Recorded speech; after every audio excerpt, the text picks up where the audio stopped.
ta chẳng bắt to từ bắt to tiếp cứ buồn rồi học sập pì you must blank your work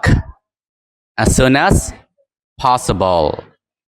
អ្នកត្រូវតែចុចការងាររបស់អ្នកឲ្យបានឆាប់តាមដែលអាចធ្វើបាន A to start B started C start ហើយនឹង D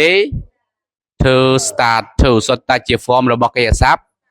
start ទាំងអស់គ្រាន់តែថាក្នុងទម្រង់ខុសៗគ្នាឥឡូវយក start មួយណា C A មានពីរហ្នឹងណោះបាទអញ្ចឹងចម្លើយត្រឹមត្រូវគឺមានត្រូវមួយរវាងពីរហ្នឹងគឺចម្លើយ C ហេតុអីបញ្យល់មើលស្រួលទេនេះ form ណាបាទដោយសារហ្នឹងគឺជាទម្រង់របស់ must ទម្រង់របស់ must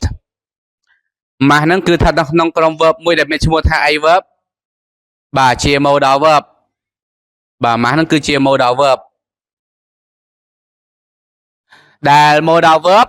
ឲ្យតែ modal verb មិនតែ must ហ្នឹងមួយទេ modal verb ណាក៏ដោយណាមាន can មាន could មាន will មាន would ពីក្រោយវាត្រូវការ verb ជាដាច់ខាតមិនអាចខ្វះបានទេហើយ verb ហ្នឹងត្រូវតែមានទម្រង់ជា infinitive ជាដាច់ខាតគ្មានអីផ្សេងពីហ្នឹងទេបាទចឹងចម្លើយរបស់យើងចម្លើយ C start ហ្នឹងជា infinitive ត្រូវមួយតម្រូវការរបស់ must បាទ must វាត្រូវការហ្នឹងចម្លើយ A វា infinitive ដែរតែមាន to start ណាហ្នឹងក៏ហៅ infinitive ដែរតែគេហៅថា to infinitive គឺ infinitive ដែលមាន to ពីមុខ must វាអត់ត្រូវការហ្នឹងទេបាទ must វាត្រូវការ infinitive វាអត់ to ទៀតមានតែដឹង infinitive អត់ to គេហៅគេដឹងហ៎infinitive មាន to គេហៅ to infinitive ហើយ infinitive អត់ to គេហៅ bare infinitive bare ប្រហែលថាតួតេបាទអញ្ចឹង bare infinitive គឺ infinitive តែម្នាក់ឯងអត់មានផ្សេងនៅជាមួយនោះទេអញ្ចឹងតើតើជាមួយនឹង form របស់ must ហ្នឹងនៅពេលយើងរក verb ពីក្រោយវាយើងមិនបាច់ខ្វល់ពីអាខុសទេបាទដើររកតែត្រូវវិញហើយពីព្រោះទម្រង់របស់វាដាច់ខាតវាប្រើបានតែ infinitive មួយគាត់អ្នកផ្សេងប្រើមិនបានអញ្ចឹងឲ្យតែរកឃើញ infinitive យកតែផ្សេងមិនខ្វល់ទេបាទផ្សេងបើយើងមើលទៅA to infinitive B នេះអីគេហ្នឹងB ហ្នឹង verb ed ហ្នឹងបាទ started វាអាចថា verb to ឬក៏ verb 3ហើ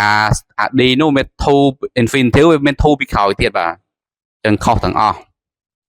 មកអញ្ចឹងចម្លើយ C ត្រឹមត្រូវបាទហើយដាក់ចូលទៅវាប្រយោគយើងគឺ you must start your work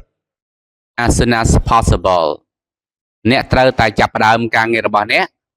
ឲ្យបានឆាប់តាមដែលអាចធ្វើបាន